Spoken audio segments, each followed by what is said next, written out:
Bonsoir Gringe, donc on est juste après ton show au festival Avec le temps à Marseille. La première question c'est je voulais savoir est-ce que le rap marseillais avait une influence sur tes inspirations dans ta carrière. Est-ce que t'as des inspirations? Non, non, bien sûr, mais j'ai toujours gardé un œil sur ce qui se faisait, mais depuis IAM en fait. J'ai grandi avec IAM et NTM.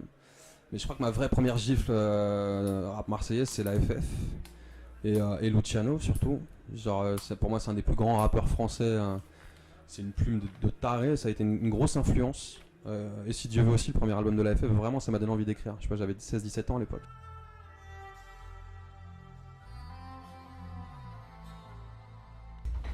Et je voulais savoir si tu avais gardé un œil sur ce rap parce que c'est un rap qui a énormément évolué. Aujourd'hui les têtes de ce rap ce n'est plus IAM ou la FF, on parle plus de Jul ou SCH. Qu'est-ce que tu penses de cette évolution? Bah, tu me parles des CH par exemple, c'est marrant que je ne l'ai pas mentionné dans la réponse d'avant. Alors pour moi, je sais pas, il est dans le top 3-4 des meilleurs en ce moment. C'est en termes de plume, d'univers, de charisme, de proposition, tu vois. SCH, je trouve ça chambé et il n'y a plus de pôle comme avant, tu vois. C'est plus Paris qui contrôle le truc et tout. Déjà à l'époque avec Marseille, il y avait toujours ces rivalités-là et un vrai équilibre entre les deux, tu vois, entre ces deux scènes. Mais je trouve que maintenant il y a une émergence, genre rap de province, ça vient de partout, tu vois.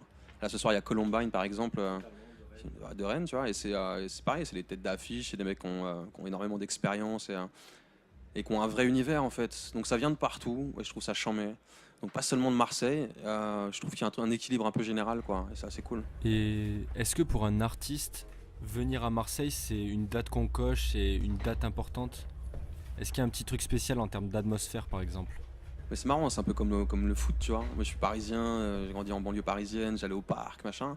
Et à chaque fois que je descendais sur Marseille, ou avec des poteaux pour le rap, comme à l'époque, euh, il y a toujours ce truc, que ce soit à toutes tu vois, les disciplines populaires, quoi, que ce soit le sport, le rap, ou le foot ou le rap, il y a toujours une vraie effervescence et un vrai engouement. Et du coup, à chaque fois qu'on est venu jouer avec Aurel ici, on a tout fait. Je crois qu'on a fait l'espace Julien, on a dû faire, je sais plus comment elle s'appelle cette salle. Alors le dôme, non, le dôme on l'a jamais fait. Mais on était passé par là. On avait fait le Dog aussi avec Casseur. Et ouais, bien sûr que c'est une douane, tu vois. C'est une douane parce que il y a un vrai public de connaisseurs et puis une énergie en plus, tu vois, qu'il y a pas forcément, que tu retrouves pas forcément dans le sud ailleurs. C'est marrant parce qu'il y a des villes un peu coupe-gorge dans le sud-ouest et tout, c'est toujours un peu plus mou. Marseille, ça a toujours été chaud. Ok, et le rap, donc à l'image du rap marseillais, c'est une musique qui évolue énormément, il y a des nouvelles têtes chaque année. Je voulais savoir si tu pensais s'il y avait des jeunes qui se lançaient un peu dans le style des casseurs flotteurs. Est-ce que tu penses qu'ils auraient autant de succès que vous l'avez eu à l'époque? J'en sais rien parce que je sais pas vraiment identifier le style casseur-flotteur. Nous, on a fait un truc qui nous ressemblait et tu vois, je parle de Columbine, tu as l'ordre du commun juste avant. C'est vraiment je sens pas de copier-coller ou d'influence qui, comment dire, qui prennent le dessus sur l'univers de ces mecs-là. Tu vois, ils viennent vraiment avec leurs trucs, leurs pattes, leur vocabulaire, leur manière de rapper, leur musique, leur musicalité. Et du coup, ouais, je pense que après ça va très vite dans le rap aussi.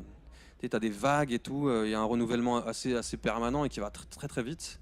Tu vois, nous casseurs flotteurs, je me rappelle, on fait 2 ans casseurs flotteurs et au bout de 2 piges j'entends ah ouais à l'ancienne casseurs flotteurs machin alors qu'on avait encore une petite actu, on avait bloqué, on avait le film et tout. Donc ça va très vite, ouais. C'est pour ça qu'il faut être très créatif et productif aussi, quoi. Si tu veux pas disparaître tout de suite, faut bosser, On quoi. va revenir un peu plus en détail sur ton projet, donc le projet Enfant Lune. J'aimerais savoir pourquoi il y a eu un tel changement entre les premiers extraits que tu avais balancés sur Insta, donc je pense notamment au morceau intro, et le rendu final. Pour mettre dans le contexte, je prends notamment la phrase inconnue du grand public avec un double platine que tu dis dans l'intro, mais que tu reprends dans Konishiwa, mais avec la rime qui est totalement différente. Pourquoi un tel changement? Je pense qu'au début, quand je tease des trucs un peu sur Insta, les premiers sons que je bosse en studio, je sais pas encore ce que je veux faire. Du coup, je suis sur mes acquis et je fais un peu du casseur-flotteur. Je fais ce que je sais faire, tu vois. Je sors pas de ma zone de confort et je fais des morceaux rap, des trucs qui me. Juste, je suis en kiff sur des prods et je me dis, je vais juste dérouler dessus sans me prendre la tête, tu vois. Puis au bout de 6 mois de taf en studio, j'arrive à des morceaux comme Pièces détachées ou comme Scanner, des trucs beaucoup plus personnels. Et je me dis, ah ouais, c'est quand même plus intéressant de broder autour de ça plutôt que de refaire du réchauffé. Et puis, quitte à ce que les gens, tu vois, ce que je leur propose un projet solo, ceux qui m'ont découvert avec Casseur, qui savent vraiment qui je suis et d'où je viens et ce que je ressens. Et tu vois, c'était plus intéressant pour moi de faire un taf d'introspection et personnel que de refaire du casseur, quoi. Du coup, je vais revenir sur ce que tu dis. Est-ce que tu n'avais pas peur de l'attente du public, qui s'attendait forcément à un style beaucoup plus comme dans les casseurs? Si, bien sûr. Mais je me suis pas laissé influencer trop par ça, tu vois. Quand tu es vraiment en pleine création, ça devient tellement obsessionnel qu'à un moment donné, tu te débarrasses tu vois, tu te dis pas, on m'attend avec un format ou à cet endroit-là. Mais je savais que j'allais en perdre en chemin et ça a pas loupé. Le soir où l'album est sorti, je suis allé voir un peu sur Twitter ce qu'ils disaient. Et genre, je me suis mangé des tartes de ouf. Des trucs genre l'album il est éclaté, c'est du R&B, ça parle que de meufs, le projet il est anxiogène de ouf. À l'inverse, tu vois, il y avait des gens qui sont rentrés tellement fort dans des morceaux comme Scanner, tu vois, ou Karma ou Paradis Noir, des trucs vraiment très perso. Je me suis dit, tant que la charge émotionnelle est là, c'est pas grave. Je perds des gens, j'en gagne d'autres, et je le vérifie en concert, en fait. Partout où on passe, les salles sont pleines et ça chante, quoi. Donc, je suis rassuré, voilà. Et est-ce que tu as eu l'impression d'acquérir un nouveau public? Je pense notamment aux personnes qui ne connaissaient pas et qui viennent au concert. Ouais. Il y a toujours là, une fanbase de gens qui m'ont découvert avec Assor qui sont là, genre fidèles au poste, ceux qui étaient là à la Boule Noire dès les premiers concerts d'Aurel, donc il y a super longtemps, il y a 6-8 ans, tu vois. Ils sont toujours là, ces gens-là. Il y a un public très jeune aussi, c'est ce qui m'a surpris. Je pensais pas, j'aurais pu toucher tu vois, une moyenne d'âge, enfin, des 15-20 ans, il y en a quand même quelques-uns. Puis il y a des gens de mon âge, il y a des gens qui viennent aussi parce que je pense que mes morceaux font vraiment écho à ce qu'ils vivent. Il y a une maturité que j'avais pas dans Casseur, tu vois. Casseur, on était en surface et dans la déconne. Et, euh, et les albums solo, c'est ce qui te permettent justement d'être beaucoup plus personnel et confidentiel, tu vois. Tu parlais de sujets en surface et je voulais savoir quelle était la différence entre jouer un morceau des casseurs classiques sur scène et un morceau comme Scanner par exemple. C'est marrant parce que quand tu refais du Casseur, c'est la piqûre de rappel. Je pense que ça fait plaisir à tout le monde et à moi le premier. C'est mes premières sensations sur scène, moi, Casseur. Du coup, c'était ouais, indispensable que je le fasse. Mais pour qu'on se fasse tous, enfin, pour faire kiffer les gens et nous sur scène, tu vois. Et à l'inverse, des morceaux comme Scanner, c'est pénible à décoffrer en studio. Je me dis, putain, je ressasse des trucs, où je retourne sur faire des épisodes pénibles de ma vie.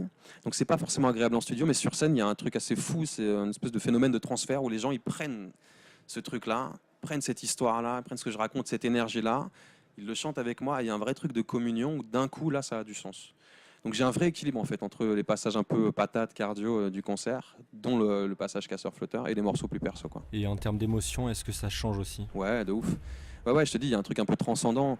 Où, c'est marrant, dans une interview récente, je dis, c'est comme les coureurs de fond là, qui se passent le relais.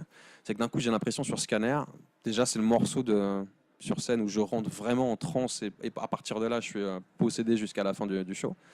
Mais sur ce morceau-là, parce qu'il y a une énergie, il y a une communion où les gens sont captés par ce que je raconte. Il y a un effort de mise en scène aussi. Tu vois, on a bossé avec un mec qui s'appelle Jérémy Lippmann qui fait de la scénographie de théâtre et tout, tu vois. Donc j'amène des tableaux, tu vois, et je sais que dans celui-là, d'un coup, il rentre vraiment fort dans le show. Et après, ça défile, quoi, c'est charmé. Malgré tout, il y a deux featuring avec Orelsan dans l'album. Ouais. Est-ce que tu te voyais faire cet album sans lui, sans sa participation? Non, parce que c'est un projet, c'est 15-20 ans de ma vie dont je parle dedans, et les gens qui ont partagé ma vie ou qui la partagent encore, pour moi, il fallait qu'il soit là, tu vois. Donc il y a Aurel, il y a Claude, Diamond de Claude, il y a Pone. Pone, il est avec moi sur scène, il a aussi produit 2 sons sur l'album. Ça, c'est la famille. Et Léa Castel aussi. C'est vraiment la famille, c'est des proches. Du coup, pour moi, ça avait du sens qu'ils soient sur l'album. Je raconte mon histoire personnelle, ils en font partie. Et Vald et Némir, et Suicon, c'est même famille artistique pour moi. Il y a une sensibilité commune. Vald et Suicon, ils me rappellent moi et Aurel au début, ils ont la même folie. Ils sont dans une autre forme de folie, tu vois, créative et tout. Je les trouve mortels. Et Némir, parce que je suis amoureux de sa voix, de sa sensibilité artistique, et qu'on s'est retrouvés en studio, c'était évident, tu vois. Et en plus, il apporte un peu cette musicalité dans le projet qui est hyper Ouais, à intéressante. fond. J'entendais personne d'autre sur cette prod là de phase là, tu vois, sur le Jusqu'au elle-même, je l'entendais vraiment lui, et ça a pas loupé. J'ai envoyé la maquette avec mon couplet le soir même, il m'a envoyé un truc, je crois. Et on t'a vu dans 4 films en 3 ans. Donc dans Carbone, Les Chatouilles, L'heure de la sortie et Damien veut changer le monde plus récemment. Qu'est-ce qui t'a fait revenir à la musique? Qu'est-ce qui t'a fait ne pas la lâcher? Je pense que c'est la flip de rien avoir à faire après les casseurs. Je me suis dit, le cinéma, ça vient ponctuellement et ça me demande pas le même travail de préparation que pour la scène ou pour un album. Et c'est pas le même équilibre aussi. C'est vachement plus. Faire du cinéma, ça me permet de reconnecter avec les gens, le monde extérieur, avec mes sensations. Quand je suis en création d'albums ou machin, c'est très mental. Du coup, je trouve vraiment un équilibre entre les deux. Et j'ai enclenché ce projet-là parce que je savais faire que ça, tu vois. Le rap, le cinéma, c'est tellement récent que je sais pas si ça va durer. Pour l'instant, oui, j'ai des projets qui arrivent, donc c'est très cool. Mais le rap, c'est vraiment ce que je sais faire. C'est mon moyen d'expression, un moyen d'expression que je maîtrise. Et je me suis dit, Aurel, il est vachement avancé, il va repartir en tournée très vite. Qu'est-ce que je fais, tu vois, si j'enclenche pas puis je pense que j'en avais envie aussi, tu vois. Après Casseur Flotteur, je me suis dit c'est vraiment le moment de raconter mon histoire et de me réapproprier un peu mon autonomie. Mais du coup, il y avait quand même cette peur de l'ennui. Ouais, à fond. Maintenant, si j'enclenche rien, c'est compliqué de me retrouver face à moi. Je déteste ça. Et depuis les Casseurs, j'ai appris la discipline, la rigueur, le taf, tu vois, le plaisir de taffer. Et la récompense, c'est ça, c'est la scène. Donc ouais, il faut que j'enclenche des projets en fait, et pour tromper l'ennui. C'est indispensable pour moi là. Merci beaucoup, Gringe. Merci. Mais du coup, c'est quoi le futur? Parce que tu dis souvent que tu te projettes pas trop, mais est-ce que tu as des projets de J'ai prévus? des projets cinéma pour la rentrée, ouais. J'ai 2 longs métrages, peut-être un projet de court aussi, de court métrage. Donc le cinéma, c'est toujours là. C'est cool. Depuis Commencer loin, je tourne 2 films en moyenne par an, tu vois, et c'est chambé. Puis la tournée, je voudrais je voudrais défendre cet album le plus longtemps possible sur scène. Et je me suis remis à réécrire aussi des morceaux un peu plus casseurs, parce que du coup, c'était tellement perso, c'était tellement ça m'a pris tellement d'énergie. Ouais, il faut que je me réamuse un peu, tu vois, et que j'enclenche un deuxième projet. Je pense qu'il n'y en aura pas 36 derrière, tu vois. Genre, donc là, je pense que je vais faire un truc un peu plus rap, un peu plus patate, et où je m'amuse plus. Voilà, le projet, c'est ça, quoi. Merci beaucoup.